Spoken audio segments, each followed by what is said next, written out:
যদি বড়বেলায় চলে আসি, বাংলার গায়ন সিজন 2, সেখান থেকে সম্পৃক্ততা কিভাবে শুরু হলো? বাংলার গায়ন সিজন 2তেও না আমি সাহস করিনি।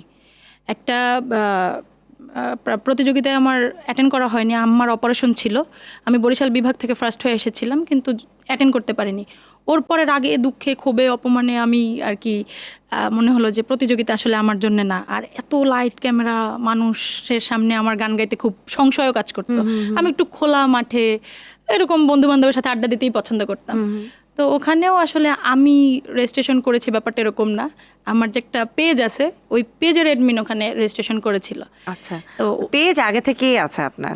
পেজ আছে 21 সাল থেকে। করোনার সময়টা আমি ওই সময়টায় চেষ্টা করেছি যে টুকটাক গানের সাথে কানেক্টেড থাকতে এবং মানুষের সাথে কানেক্টেড থাকতে। করোনার সময়টা আমি পুরোপুরি গানের পিছনে দিয়েছি। তারপরে কিভাবে কি হলো? এরপরে অ্যাডমিন যখন রেজিস্ট্রেশন করে দিছে, কারণ ওর কাছে তো সব গান থাকে, ওকে আমি বকাও দিছি যে তুই কেন করলি এটা। পরে যখন স্টুডিও অডিশনের জন্য আমার ডাক পড়লো, তখন সবাই বাসা থেকেও, যেহেতু আমার ছোটবেলা থেকেই একটা স্বপ্ন ছিল আমাকে একটা প্ল্যাটফর্মে দেখার, নিজেরও ছিল, মিথ্যা কথা বলে লাভ নাই, সবাই চায় প্ল্যাটফর্ম, সবাই চায়। তো পরে যখন আসলাম স্টুডিও অডিশন রাউন্ডে, পরে তো আর পেছনে তাকাতে হয়নি।